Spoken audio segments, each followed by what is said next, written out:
She accidentally sent the CEO her Christmas wish, and he whispered, "Tell me your real wish."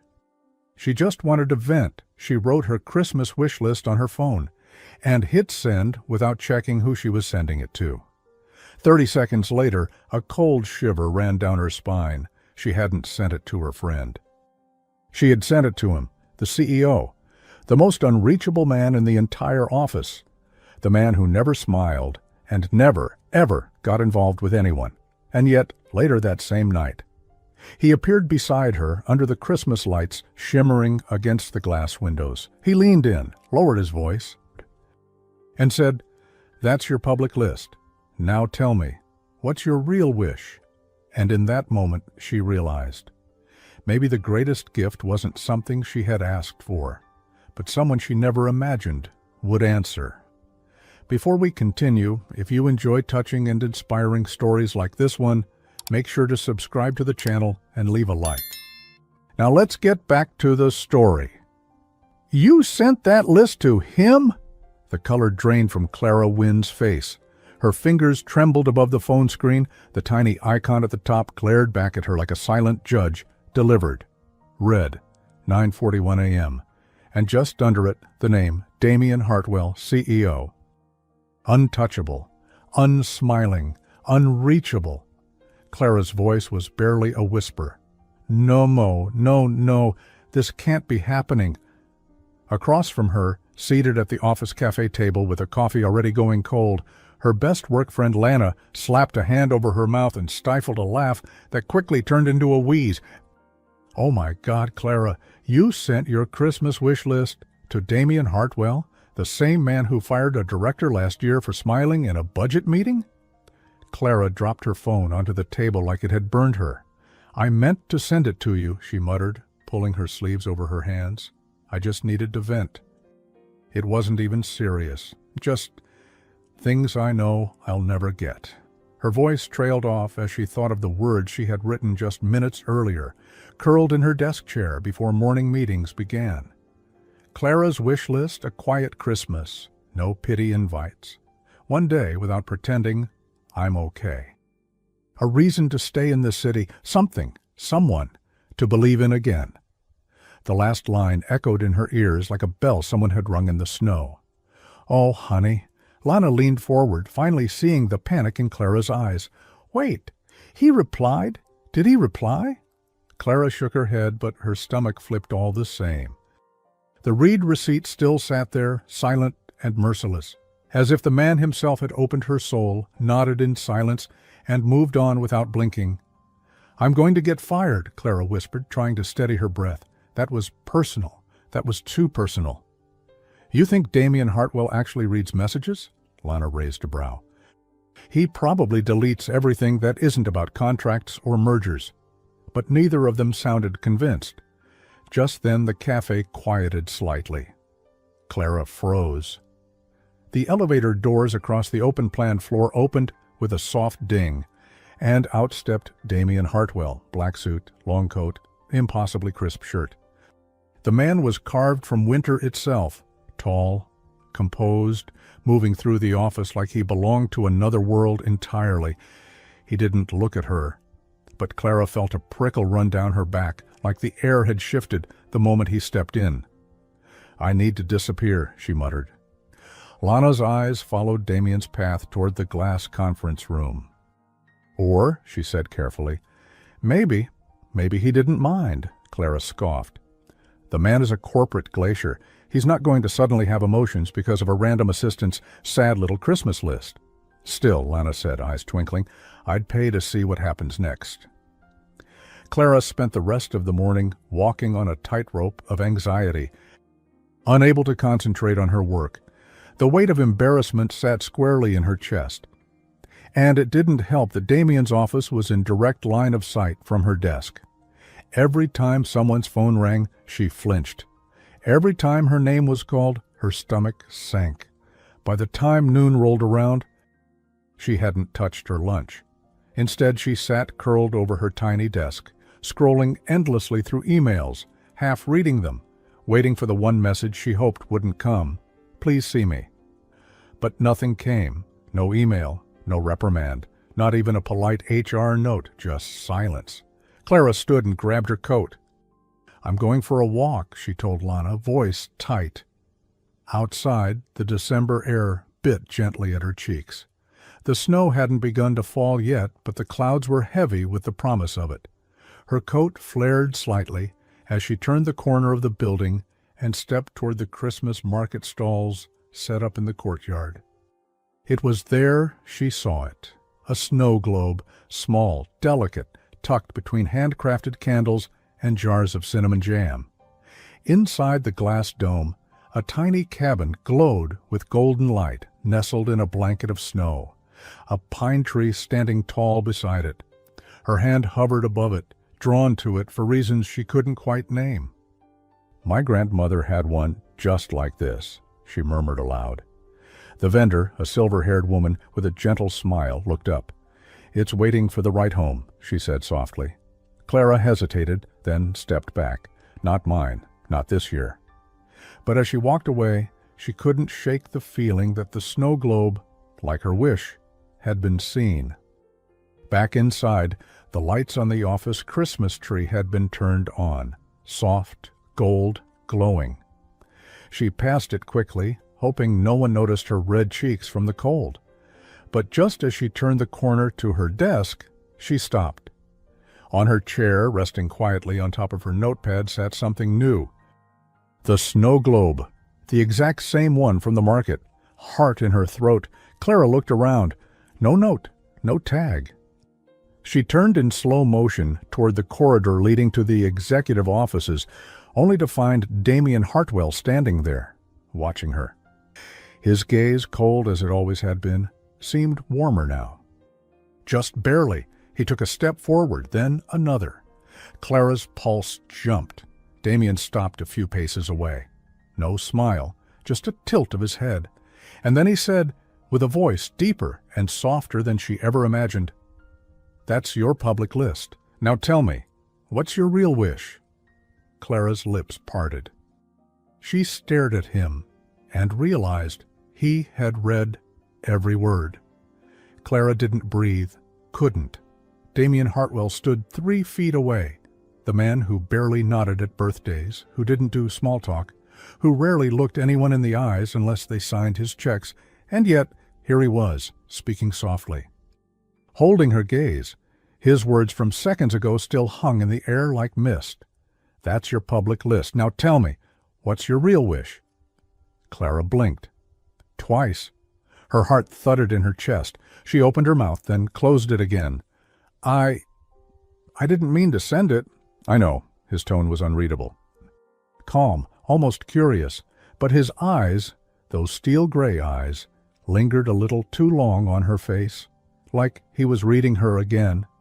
Clara's voice came out smaller than she wanted. "It wasn't serious, just something I typed without thinking." He nodded slowly. That's what made it interesting. Her eyebrows knit. "You think sadness is interesting?" "I think honesty is rare," he replied. He didn't smile. But something in his face softened, just for a moment. A subtle shift, like snow melting at the edge of a window pane. Clara looked down at the snow globe still in her hands. She hadn't touched it yet. The cabin inside seemed to glow warmer now, as if lit by the tension between them. "You bought this?" she asked. He didn't answer immediately. Instead, he glanced towards the Christmas tree, then back to her. "I saw you staring at it," he said. "You left without taking it. Seemed like a mistake." Clara couldn't help it. A tiny laugh escaped her lips.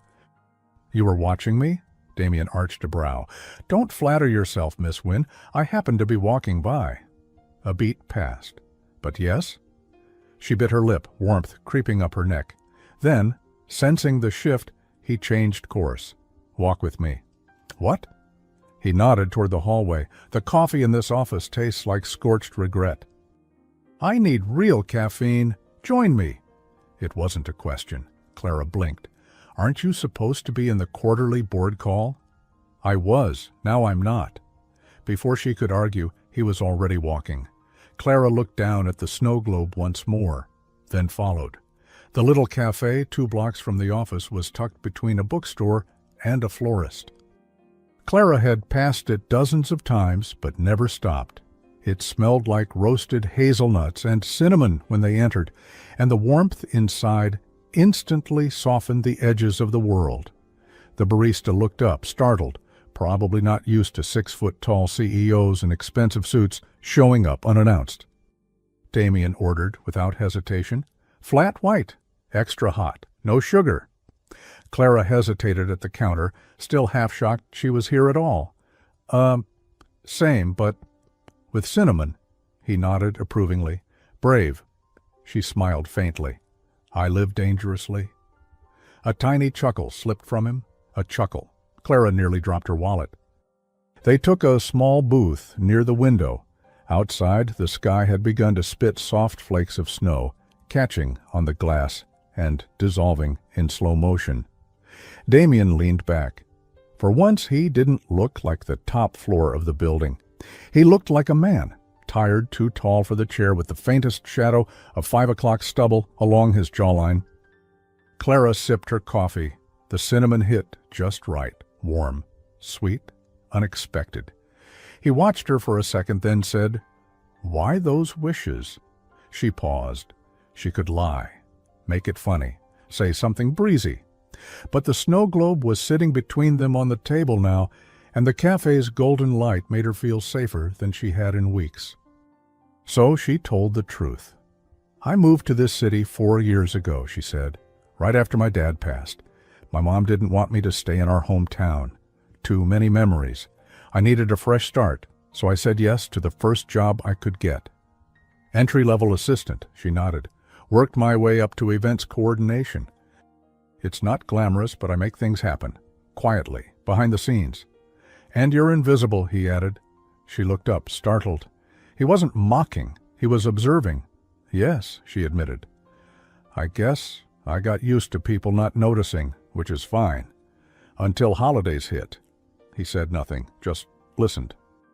Clara stared into her coffee. "I see other people with families, with traditions, with something to look forward to, and I pretend I don't care. But the truth is—" She hesitated.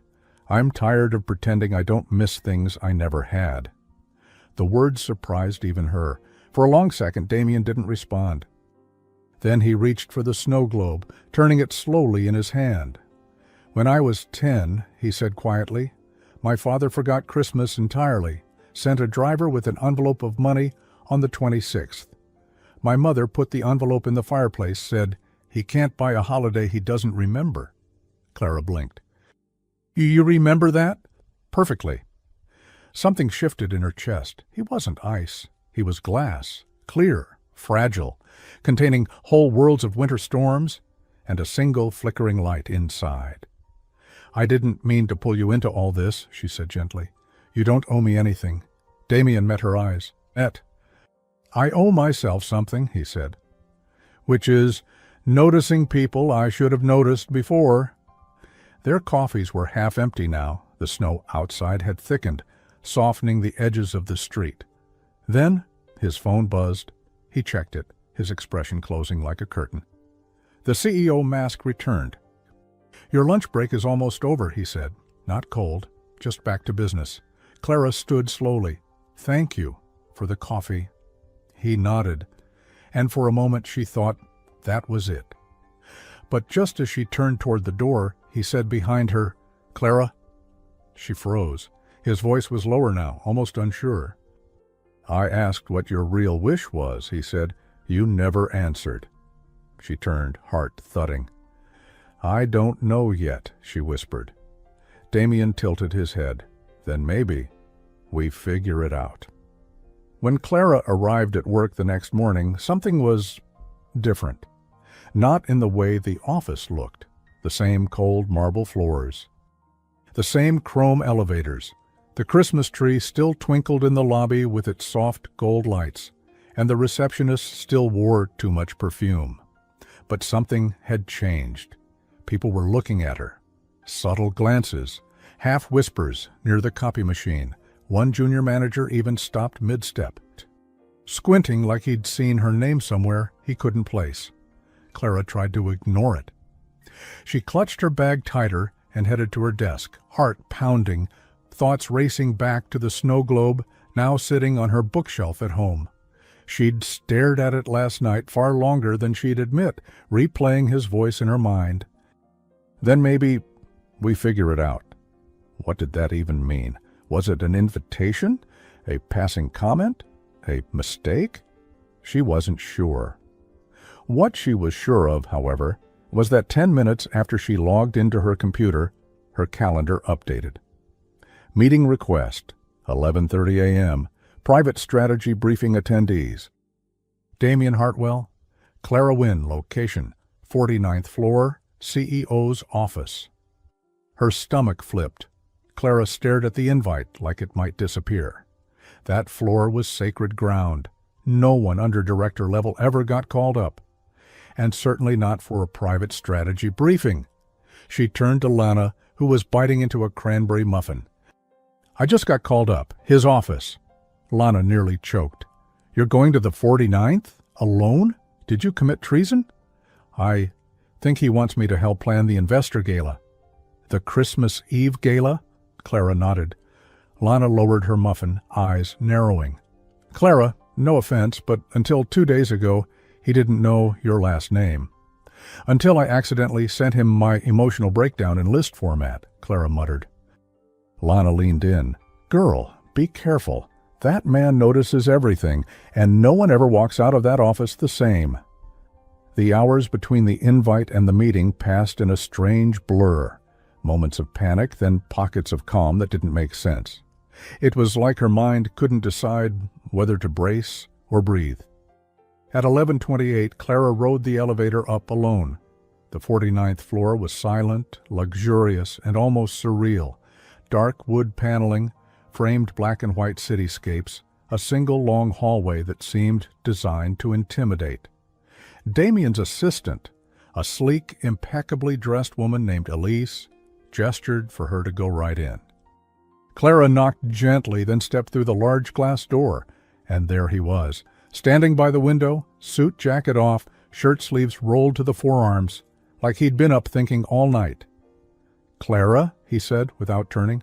Mr. Hartwell, she replied, a little too formally. He glanced back. Damien, when we're not in public. Her breath caught at that. He gestured to the small round table near the window, not the desk, 2 chairs. A tray with a teapot and 2 mugs, mismatched, not company china. There were also 2 slices of banana bread. You didn't eat lunch yesterday, he said. Noticing her gaze, she blinked. You remembered? I notice things now. He sat. Sit. Eat. It wasn't a command, but she obeyed it all the same. They ate in silence for a moment, the bread surprisingly warm and soft, the tea spiced with something rich and calming.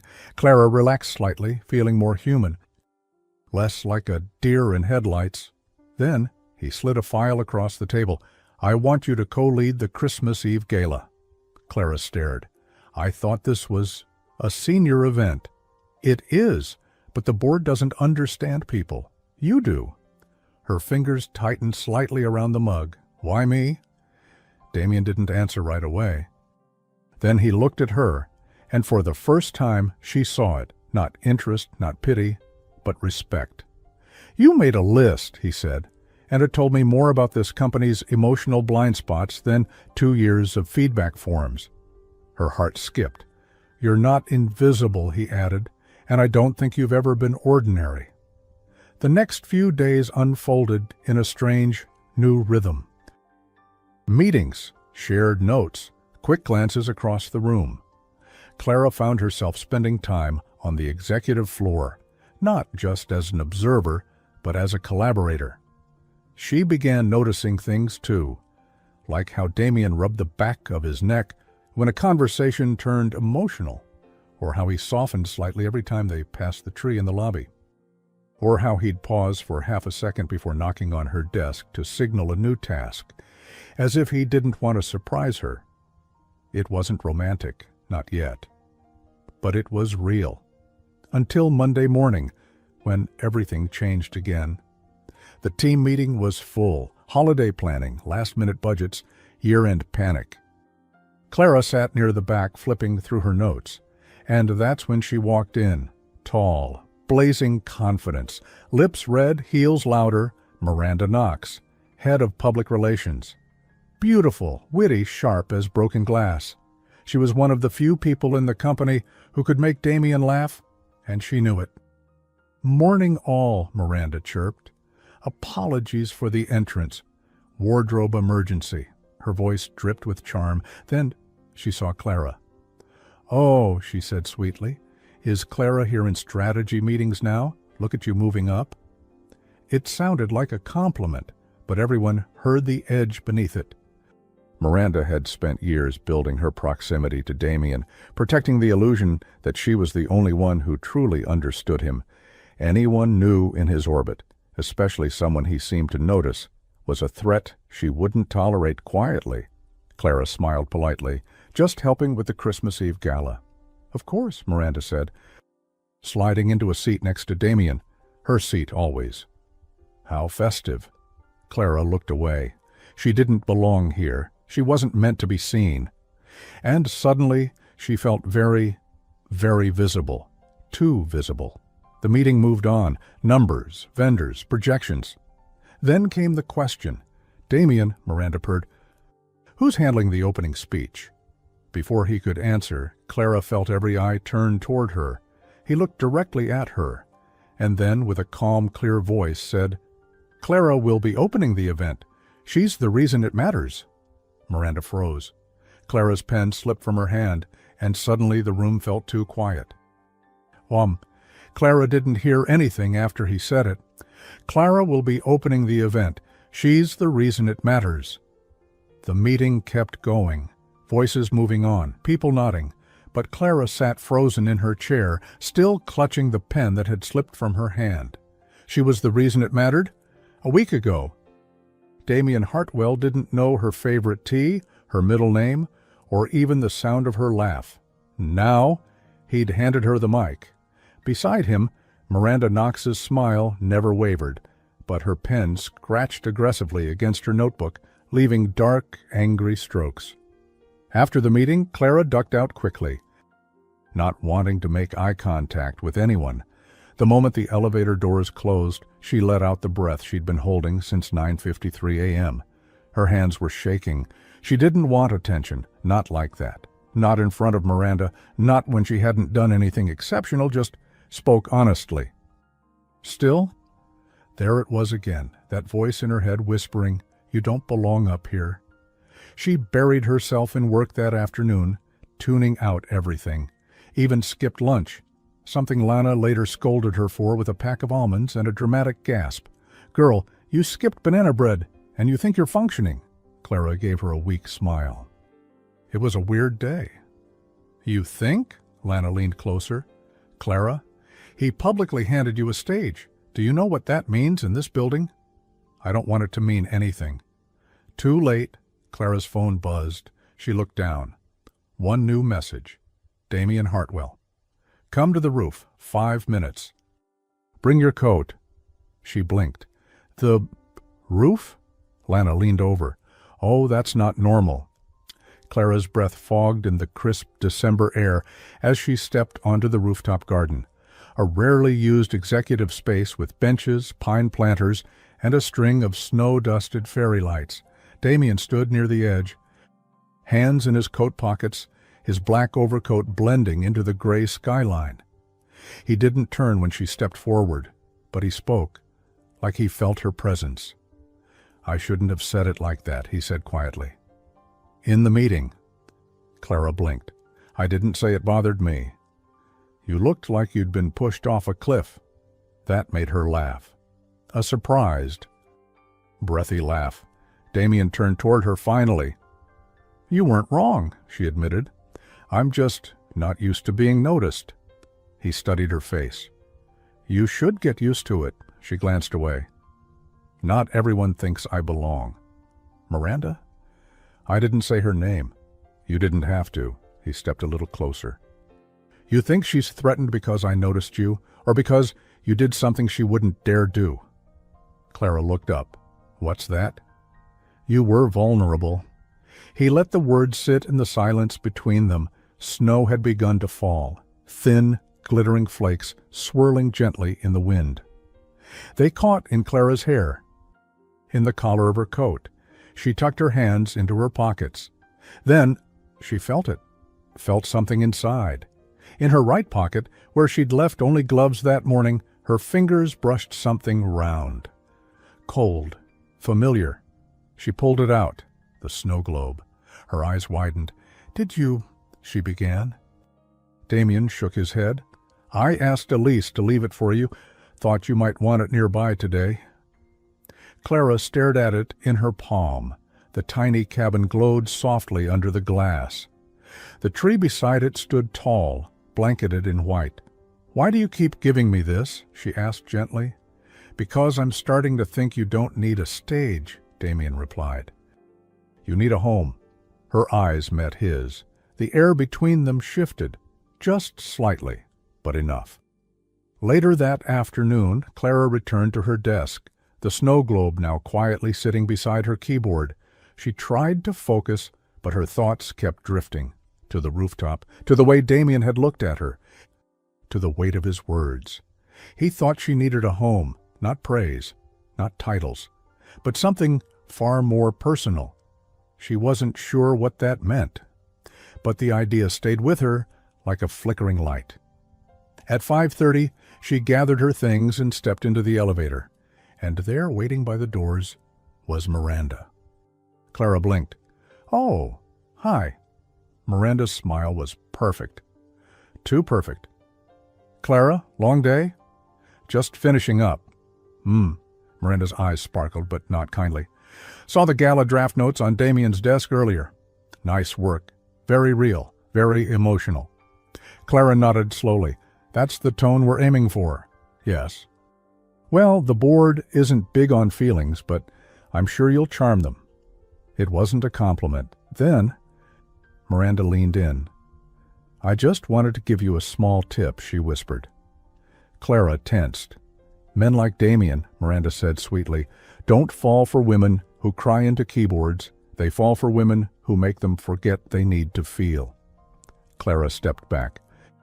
Miranda smiled wider. The elevator doors opened, and Damien stepped in. Both women froze. He looked at Clara first, noted her flushed cheeks, the tension in her posture. Then, slowly, he turned to Miranda. "Problem?" Miranda laughed lightly. "Not at all. Just giving Clara some advice." Damien's jaw tensed. His voice was ice. "From now on," he said clearly, "if Clara needs advice, she'll ask for it." It startled her, this new unguarded version of him, like he had decided overnight to stop hiding. Miranda's face didn't change, but her eyes went cold. Clara stared at him, stunned, but he didn't look away. And then, as if the moment hadn't cracked the air in half, he looked forward and said calmly, "Clara, are you free tonight?" Clara blinked. His words hung in the air between them, casual on the surface, but soaked in meaning. "Clara, are you free tonight?" Behind them, the elevator doors whispered shut. Miranda turned with a swish of her coat and walked off, her heels clicking with more force than necessary. Clara finally found her voice. "That depends. Are you asking me as my boss, or—" Damien didn't flinch. "As a man who wants to buy you dinner." Her breath caught. He'd never spoken to her like this, direct, unguarded. It felt like watching ice crack open to reveal warm water underneath. She stared at him, the CEO, the man who'd once said 4 sentences a day to her, Max, now standing in the soft glow of the hallway lights, offering something that felt nothing like business. Clara's heart gave a slow, cautious thump. I don't know what to wear for that," she murmured before she could stop herself. A small smile tugged at the corner of his mouth, the kind that only appeared when no one else was watching. "You're wearing it," he said. "Come as you are." She didn't expect the bookstore cafe. Tucked behind rows of holiday-lit trees and a cluster of quiet antique shops, It wasn't upscale or grand. It was warm, wooden shelves wrapped around the dining area, lined with books of poetry and old love letters. A record player in the corner hummed softly with Frank Sinatra. "I thought you might need a place that doesn't ask anything of you," Damien said, pulling out her chair. Clara sank into it slowly, unsure of what surprised her more, the location or the fact that she was sitting across from a man she once thought didn't feel. Their table was simple, a flickering candle, 2 chipped mugs of mulled wine, and a steaming shared plate of roasted vegetables. Thick soup and warm sourdough slices wrapped in cloth. "I was expecting white tablecloths and a reservation list," she admitted with a smile. He shook his head. "Too many people. Too much talking. Here the silence is part of the charm." She studied him, the way his coat had been draped neatly on the chair behind him, how his watch gleamed subtly in the candlelight. But it wasn't his usual sharpness that caught her attention now. It was the weariness in his eyes. "Do you ever let yourself rest?" she asked softly. Damien sipped his wine. "This is me resting." Clara smiled gently. "You're not very good at it." He huffed a short laugh. "Not yet." They shared the soup, spiced with rosemary and something sweet. Clara tore off a piece of bread, passed it to him without thinking, and he took it with the kind of quiet gratitude that felt intimate. It wasn't a date. And yet, it wasn't not. Halfway through the meal, Clara reached into her bag, fishing for a tissue. Her fingers brushed something hard and round. She paused. Of course. She pulled out the snow globe, then placed it quietly on the table beside the candle. Damien looked at it, then at her. "You carry it with you?" "I didn't mean to," she said truthfully, "but I guess I didn't want to leave it behind." He reached for it slowly, turned it once in his hand, then set it back, right between them. "I've thought about what you said on the roof," she murmured. He met her gaze. "That maybe I don't need a stage," Clara said. "Maybe I'm just trying to find something that feels like mine." Damien leaned forward, voice low. "You don't have to earn that. You're allowed to want more." The words settled into her like warmth. No expectations, no conditions, just someone telling her she didn't have to fight to be seen. They stayed after the plates were cleared, sipping the last of the wine. Clara caught herself watching him, not just his face, but the way he sat slightly crooked in the wooden chair, the way he pushed his sleeves up past his elbows again like the suit had always been a costume. "Why this place?" she asked softly. He looked around the room. "My mother used to bring me here, after the divorce. We couldn't afford much, but once a month she'd buy tea and read out loud to me." Clara's breath caught. He glanced down. "I haven't been back since I was 19. "And you came here tonight," she whispered. "With me?" He didn't answer with words, just reached out, carefully, respectfully, and picked up the snow globe again. He turned it just once, and let the snow fall quietly over the tiny cabin. Then he looked up at her, eyes soft, voice lower than ever. "Clara?" Her heart thudded once, then again. "Yes?" He opened his mouth to speak, and a voice interrupted them. "Oh, sorry, I didn't realize this table was taken." They turned. A woman stood at the edge of the table, middle-aged, smiling apologetically, holding 2 books in her hands. "I used to sit here with my late husband. It's silly, but we met in this corner." Clara smiled gently. "It's not silly at all." Damien stood. "Take it." Clara blinked. "What?" He glanced down at her, his voice full of something she hadn't heard before. Tenderness. "We can come back another night." He turned to the woman and said with quiet dignity, "Your memories matter more." They stepped out into the cold. The snow was falling thicker now, and Clara wrapped her coat tighter as they walked along the quiet sidewalk. "You gave up our table," she said softly, half smiling. "I did," he replied, "but I wasn't finished with you." She looked up. Damien stopped walking, turned to her, Snow fell around them, catching in his hair along the collar of his coat. Behind them, the bookstore lights flickered like stars trapped behind glass. He took one careful step closer. "Clara," he paused, "may I see you again tomorrow?" The snow was still falling when Clara got home. She didn't turn on the big lights, just the soft lamp by the window. It cast a golden glow over her tiny apartment. Warm, quiet, lived in. Her heels came off first, then the coat. Then she slid the snow globe onto the bookshelf like it belonged there. Because it did now. She moved slowly, tired but full. Not just from dinner, but from the kind of conversation that left your soul feeling seen.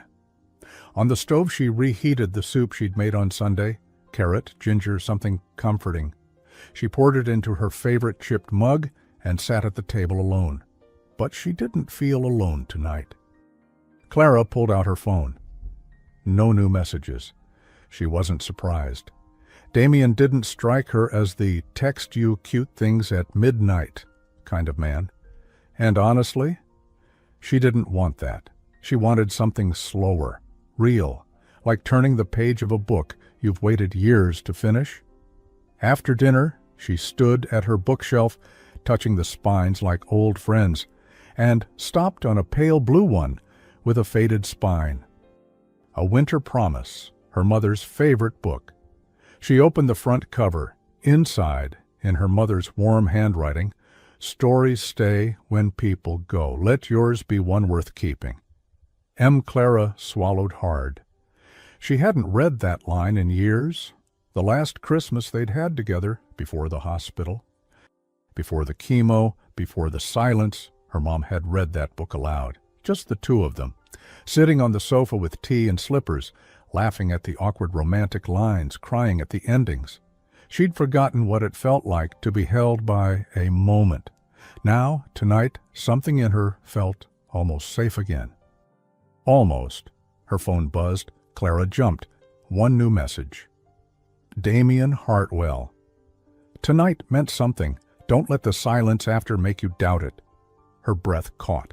No emojis, no overthinking. Just the exact words she didn't know she needed. She didn't reply right away. She held the phone to her chest for a moment. Eyes closed. Then, gently, she placed it down. Next to the snow globe. The next morning the office felt brighter, though it could have been the fresh snow dusting the windows. Clara walked in with a small smile, wearing a soft blue sweater and her mother's old pearl earrings. She didn't feel invisible. Not today. And for the first few hours everything went quietly, until Lana appeared at her desk. "Hey," her voice dropped, "you might want to hear this." Clara frowned. "What?" Lana opened her email, turned the screen, an internal memo, forwarded, not meant for them. From Miranda Knox, subject, Christmas Gala, public image notes. We'll need to prepare PR contingency language in case the opening remarks fall flat. Clara Wynne is lovely, but inexperienced. If the room turns awkward, we pivot quickly. Possibly have a board member on standby to redirect the tone. Clara read it 3 times, her face flushed. It didn't say anything wrong. It didn't insult her. It just sliced gently, like cold air under the collar. Lana grimaced. "She forgot to remove you from the forward list." "Sure." Clara stared at the screen. "Why does she care so much?" she whispered. "I'm not a threat." Lana looked at her. "You didn't ask for power." "Clara, that's what makes people nervous." She stepped outside during lunch to breathe. The snow had stopped, but the city still sparkled under its coat of white. She stood by the edge of the small courtyard, arms folded tight across her chest, trying to swallow the lump in her throat. She wasn't going to cry. Not over Miranda. "Too early for tears," came a voice behind her. Clara turned, startled. Damien stood a few steps away, holding 2 paper cups of coffee, one of them already steaming with cinnamon. She blinked. "How do you always know when to appear?" He handed her the cup. "You're easier to read than you think." Clara took it with both hands, grateful for the heat. "Did you see the memo?" "I did." She looked up at him. And? And I trust you. He said it without ceremony, no hesitation, just that. I trust you. She'd heard those words before in her life, but never like this. Never as something earned. Clara bit her lip. You know she's going to try to pull the floor out from under me. Right, Damien gave the smallest smile. Then let her try. You'll land on your feet. Back at her desk, Clara felt steadier. Her fingers hovered over the keyboard, then began to type. To Damien Hartwell. Subject, real wish. I think I finally know what it is. My wish isn't for someone to choose me. It's to stop apologizing for being chosen. See? She hovered her finger over send, then paused. She was still thinking, still deciding, when her email dinged with a new incoming message. But not from Damien. From Executive Assistant, Elise. Subject, upcoming scheduling request per Miranda's updated notes. You're no longer listed as speaker for the gala opening. PR chair will announce event intro. Please direct questions to Miranda. Clara stared at the screen. No explanation. No warning. Just removed. Clara didn't cry. Not in the office. Not in the elevator. Not even when she stood in her apartment later that night. Staring blankly at her bookshelf, at the snow globe sitting quietly beside her mother's old novel. But she did feel it, that tightness in her chest, the slow, sinking ache of being pushed aside without warning, without explanation. She'd been removed from the gala opening, silently, neatly, as if her words didn't matter anymore. By 7:30, Clara hadn't eaten. She stood in the kitchen, staring at a half loaf of bread and a cold can of soup. Her mind spun with what she should have said to Elise, to Miranda, to Damien, mostly to herself. Then, a knock at the door. Soft. Twice. She froze. A second passed, then she walked slowly toward it, heart already guessing. When she opened the door, Damien stood there. She didn't even have time to wonder how he'd found her address. Then again, CEOs don't search for things. They locate them. No suit. Just a dark sweater, coat half dusted with snow. I assumed you hadn't eaten, he said. She blinked. He held up a small bag. Tomato soup, rye bread, the good kind. Clara stepped back to let him in without a word. They sat at her small table. He poured the soup into her blue ceramic bowls like it was the most normal thing in the world. Cut the toast diagonally, passed the butter without asking. No wine. No candles, just quiet, safe. Clara finally spoke. You saw the new memo. I did? She went through Elise this time, removed me quietly. Damien nodded once. She wants to control the tone. She doesn't trust me. He met her eyes. I do. It wasn't romantic. It was deeper. Trust, spoken plainly. Spoken. Like a fact, not a favor. Clara tore her toast slowly. Why didn't you stop her? I didn't know in time. She looked down.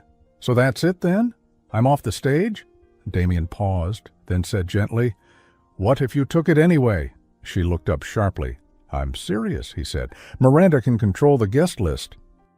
The press, the optics, but she can't control what happens in the room. You want me to crash my own event? I want you to speak, even if it's not scheduled, even if it's not planned. Clara stared at him. Do you know what kind of backlash that could cause? Yes. He leaned in slightly. But I also know you've already said the one thing that matters. What? That you're done apologizing for being chosen. Clara blinked. Her own words from the email she hadn't sent. He'd read them. Her voice dropped. You weren't supposed to see that. I saw it, he said, and I believed it. They ate in silence for a while. The soup was warm, buttery, just the right amount of salty. It reminded her of simpler times. Childhood winters, wool socks, her mother humming in the kitchen. Damien looked around her apartment, at the bookshelf, the soft lighting, the quiet sense of care in every detail. You've built something real here, he said softly. She nodded. It's small, but it's mine. He glanced at the snow globe. You put it by your books.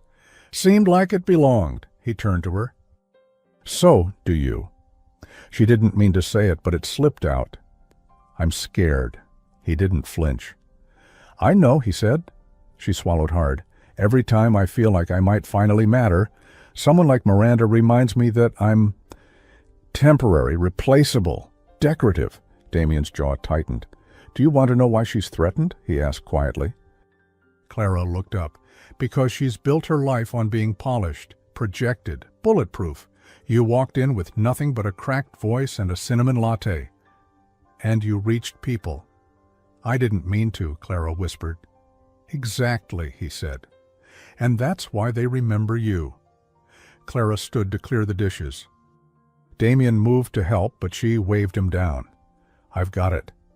She rinsed the bowls quietly, listening to the hum of the heater, the soft ticking of her wall clock. And for the first time all day, her body stopped shaking. When she returned to the table, Damien had picked up the snow globe again. He turned it once. Just once. And then said almost absently, I used to think this kind of life wasn't for me. Clara sat down slowly. What kind of life? He met her eyes. One with warmth in it. They sat like that for a moment. No scripts, no roles, just two people. In a room that had never seen this kind of quiet closeness before. Then Damien stood. I should go. Clara walked him to the door, fingers tucked into the sleeves of her sweater. She wasn't sure what she expected. He paused at the doorway. Snow still fell behind him in soft spirals. His eyes searched hers, not asking for anything, but hoping. Then, softly, if I asked to see you outside of all this, would that be something you'd want? Clara didn't speak right away. Damien stood in her doorway waiting, not impatient, not demanding, just still, like he knew how much this question meant and was willing to let it breathe. If I asked to see you outside of all this, would that be something you'd want? She looked down. Her fingers fidgeted with the hem of her sleeve, the fabric soft between her thumbs. Yes, she said finally, quiet, sure. But let me say yes in my own way. His mouth curved slightly. All right. She stepped back inside and returned with something small, folded in her palm. She placed it in his hand without explanation. He opened it. A single peppermint from the bottom of her coat pocket, wrapped in tissue. Damien looked up, confused for half a second. Then she smiled. It's from last Christmas, she said. I never used it. I kept it as a reminder that even if things feel bitter, sweet is still possible. He held the peppermint like it was something rare. I'll see you tomorrow, she said. Softer this time. He nodded, closed his hand around the candy, and stepped into the snow. The next morning, Clara woke with a strange kind of steadiness in her chest. She brewed her tea slower, dressed slower, didn't rush through her makeup. She wore her red wine sweater, the same one from the day she sent the accidental message. But this time, it wasn't hiding anything. It was hers. At the office, things were in motion. The gala was just 4 days away. Clara spent the morning reviewing last-minute logistics, then headed to the executive floor with her folder in hand. She passed Elise, who gave her a curious glance, part sympathy, part warning. When Clara stepped into the conference room, Miranda was already there, flawless as always.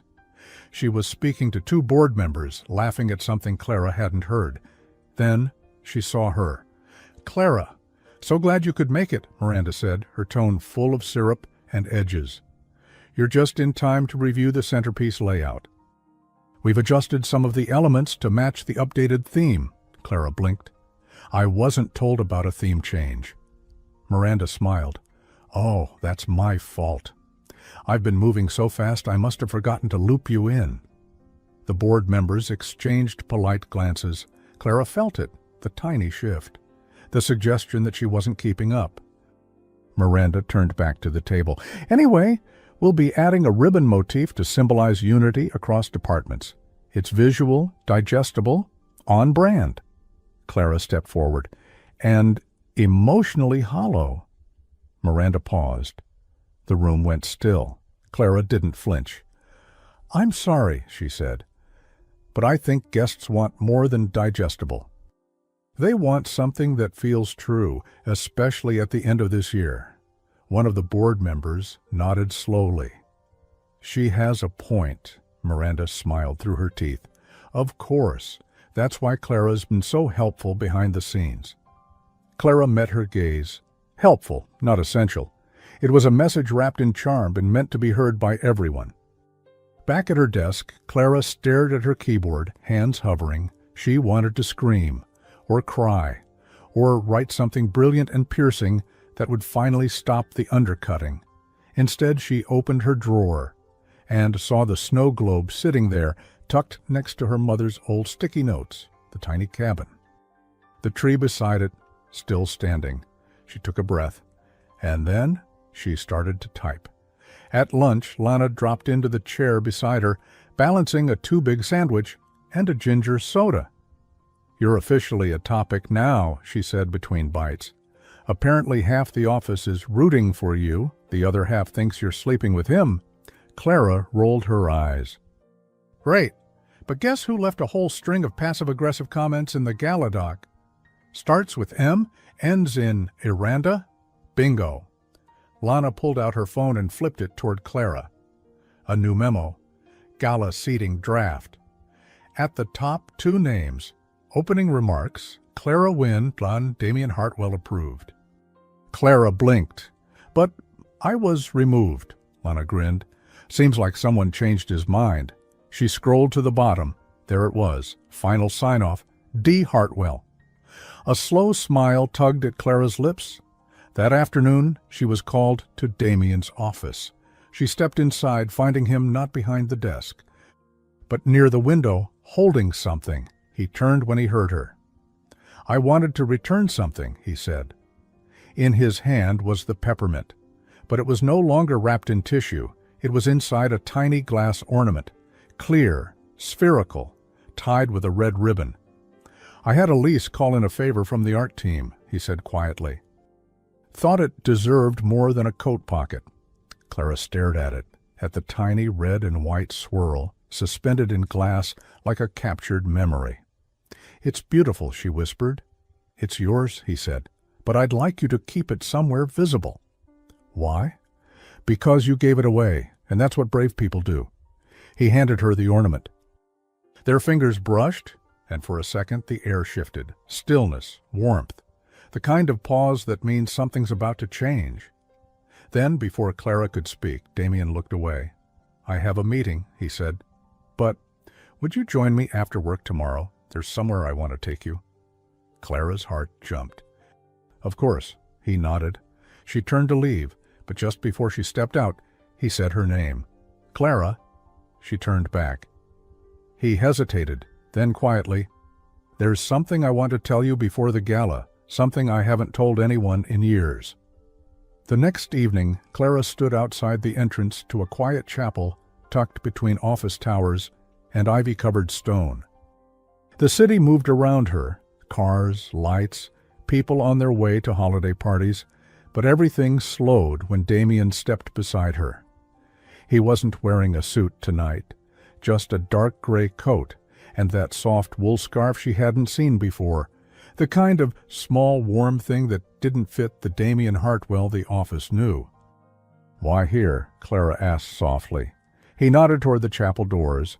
"I come here every year, on this night." Clara followed him inside. The chapel was empty, not in use anymore, he explained, closed for renovations long ago but still open to quiet visitors. The stained glass windows were cracked at the corners, and one of the pews had a broken leg. Still, it was peaceful. Golden light from the street lamps spilled through dusty panes, turning the air into amber. He led her to a seat near the back.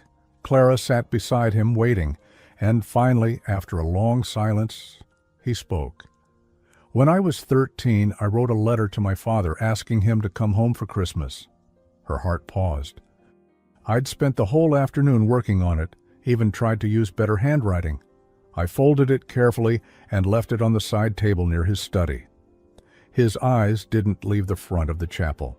He never read it, or if he did, he never said anything. He flew to Singapore that week, sent a silver watch in the mail. Clara swallowed, barely breathing. My mother was exhausted, still hosting, still smiling, still holding the house together. I remember watching her pour wine at dinner while the chair beside her stayed empty.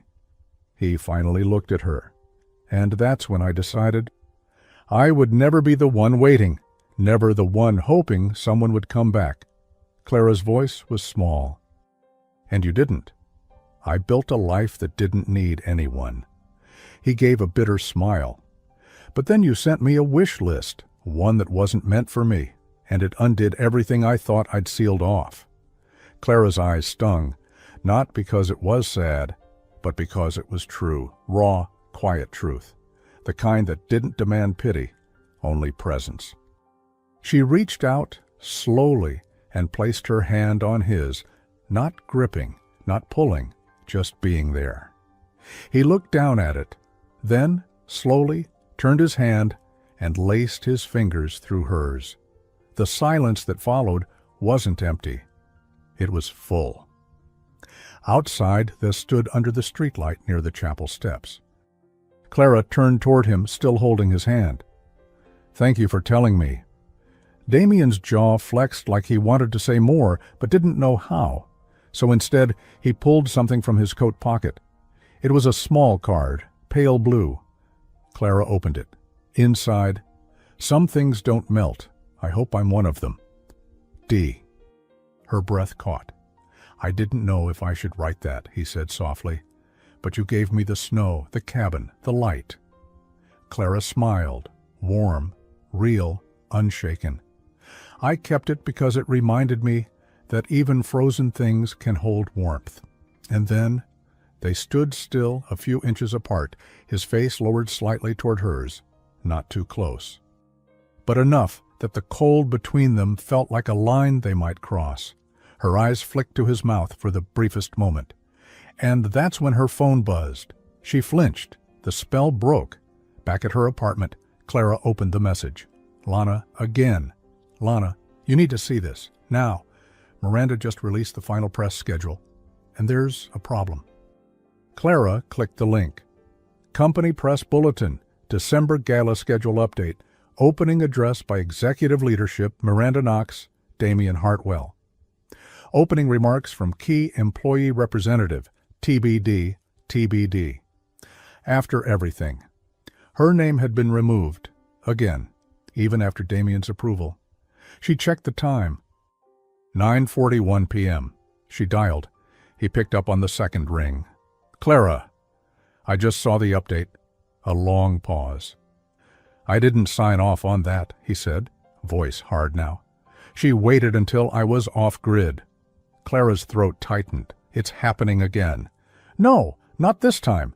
"She won't stop, Damien." "No," he said quietly. "But I will." The next morning, the office buzzed with gala final prep. Clara walked in wearing a sleek black turtleneck and wide-leg trousers, simple, dignified, quietly strong. She passed by a group of interns whispering near the coffee machine, but this time, she didn't look down. Her desk had a small silver envelope sitting on top. No name. She opened it.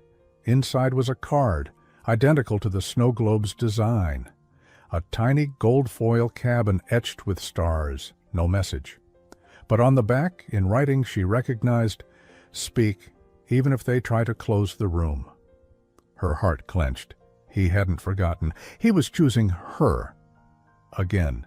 But just as she tucked the card away, Elise approached. "Clara, Miranda's asked to see you. Conference room 2. Now." Clara stood, walked down the hallway, and opened the door. Miranda sat at the table, alone, sipping tea. She smiled like she had all the time in the world. "Clara, let's talk. Woman to woman." Miranda's smile didn't waver.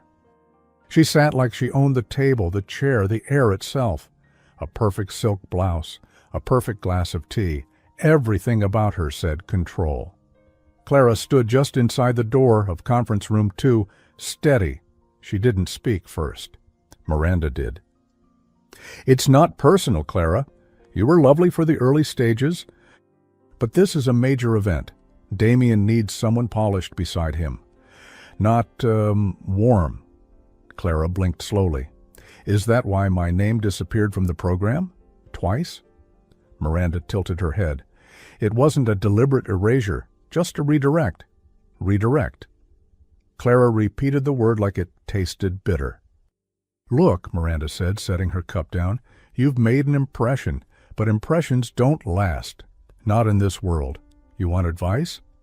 Take the compliment and fade gracefully. Don't embarrass him or yourself by making this a fight. The words landed softly, but they were sharp underneath. Clara stared at her for a long moment. Then she stepped forward. Not angry, not shaken, just clear. You're right, Clara said. I'm not polished. I'm not perfect. Miranda blinked, caught off guard by the agreement. But the truth is, Clara continued, you've been polished so long you've forgotten how people feel. I may not impress the board, but I've spent years watching people, knowing when they're tired, noticing who brings tissues to meetings and who stays late, even when no one thanks them. She paused. You decorate the space. I know the people inside it. The room went quiet. Miranda sat still. Clara turned to leave, voice calm as she walked away. I won't fight you, Miranda. I don't need to. The room will remember me, whether I speak or not. And with that, she closed the door behind her.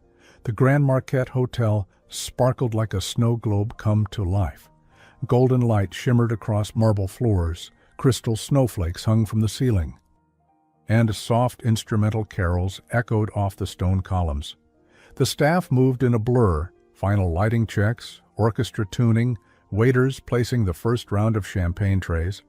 Clara stood at the edge of the ballroom in a long midnight blue gown. It wasn't showy, but it flowed when she walked, and the sleeves brushed her wrists like a whisper. Her mother's snowflake pendant gleamed at her collarbone. Lana appeared at her side with wide eyes. Clara, you look like you belong on the cover of a holiday novel. Clara laughed quietly. I'm trying not to sweat through the silk. You got this, Lana said. Just remember, breathe. And if you need to throw wine at someone, I'll be holding one in each hand. Clara stepped through the crowd, nodding politely at guests. A few surprised board members, several curious VPs, and a cluster of colleagues who gave her a quiet thumbs up from behind the buffet table. But she was looking for him, and then she saw him. Across the ballroom, under the chandelier, Damien stood in a black tailored tuxedo, and for a moment everything else blurred. He hadn't seen her yet. He was speaking to someone, nodding polite, but then his eyes lifted, found hers, and he stopped. No smile, no nod, just that steady gaze, like she'd silenced a room he didn't know was loud. Then, before either of them could move, Miranda stepped into frame. Her arm slid around Damien's, too naturally. She leaned in, whispered something. He turned slightly, distracted, and just like that, the thread between him and Clara snapped. Someone nearby clinked a glass.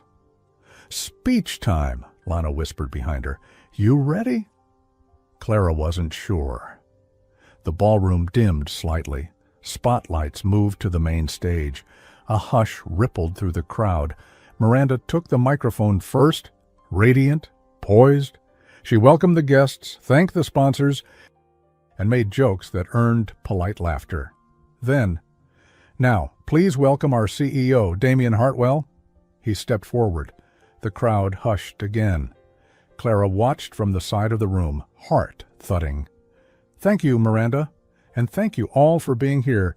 I've given many speeches over the years, but tonight, I'd like to do something different. A murmur moved through the room. I'd like to hand the opening to someone who's reminded us what this season and this company is really about. He looked toward Clara. Clara Wynne, would you join me? The entire room turned. Eyes found her, some surprised, some skeptical. But Lana's voice whispered in her ear, "This is your room now?" Clara stepped forward, walked the entire stretch of the ballroom, not quickly, not slowly, just with dignity. When she reached the stage, Damien handed her the mic, his hand brushing hers. He leaned in, close enough to feel. "I was never going to let her win," he whispered, then stepped back. Clara stood in the spotlight. The snowflake pendant glittered against her skin. Her hands weren't shaking, her voice wasn't weak. "Good evening. When I started here 4 years ago, I didn't know anyone. I didn't have a title. I barely had winter boots that didn't leak." Gentle laughter rippled. "But I learned quickly that this place runs not just on strategy, but on quiet kindness, on the people who answer emails at 10 p.m., the ones who keep peppermint in their drawers for someone else's bad day, the ones who remember." Her eyes swept the room. "This season my wish wasn't for gifts or titles. It was for something simple, to belong." A pause. "Tonight I do. And if you ever feel unseen, look around. Someone is noticing, even quietly. Applause, not roaring, not dramatic, but real. From the corners, from the back, from the heart of the room." And Clara felt it. Afterward she stepped off the stage. Light-headed, breath-catching, Damien was waiting. His hand brushed the small of her back. Brief, but enough to steady her. "You made the room feel, Clara." She looked up at him. But before she could speak, Miranda appeared beside them, her smile perfect. "Well done, Clara," she said, very heartfelt. "Now, Damien, the press table has requested a photo with just executive staff." Clara started to step aside, but Damien didn't move. He reached for Clara's hand and said, clearly, publicly, "She stays." The flashbulbs popped like winter stars. Damien stood beside Clara, one hand at her back, the other holding his usual composed expression as the press angled for better shots. Miranda lingered a few feet away, still smiling, but the shine had shifted. She looked poised, yes, but suddenly not centered, not essential. Because every time the cameras clicked, they weren't just capturing a CEO. They were capturing who he'd chosen to stand beside him. And Clara? She stood tall, still in her midnight blue dress, still wearing her mother's snowflake pendant, still glowing with something money couldn't replicate. Quiet confidence. After the photos, the ballroom blurred into music and movement. But Clara couldn't focus on any of it. Not the applause that still rang in her ears, not the whispers from executives she'd once greeted only by email, not even Lana giving her a double thumbs up from behind the dessert table.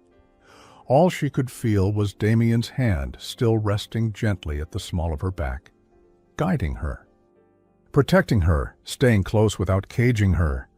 They walked toward the quiet hallway near the coat room, away from the noise. Clara finally turned to him, her voice soft but steady. "Thank you." He met her gaze. "For what?" "For not stepping in to save me. For letting me do it, and still being there." He nodded, voice low. "You never needed saving.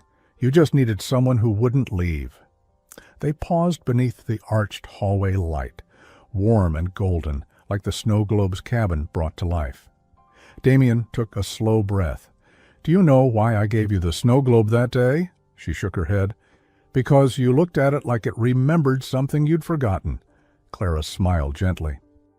"I did forget what it felt like to be chosen without having to perform for it." He stepped closer, his voice lowered, just for her. "I read your list again, Clara. The last line stayed with me."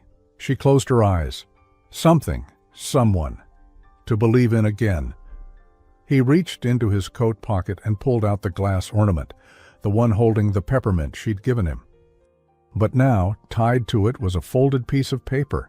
He handed it to her. Clara unfolded it slowly. It was a new list.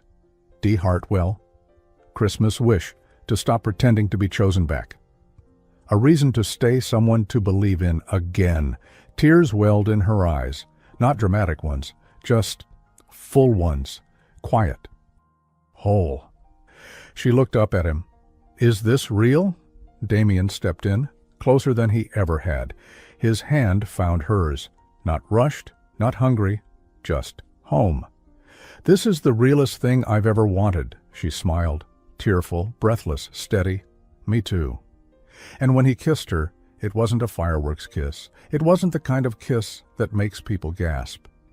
It was the kind that ends waiting, that melts old silences, that makes a heart believe in coming back.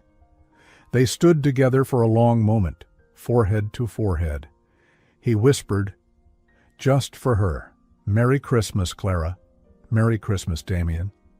But even as they stood there, her hand still wrapped around his, Damien didn't let go. Instead, he gently reached into the inside pocket of his coat again and pulled out a smaller box, a velvet one.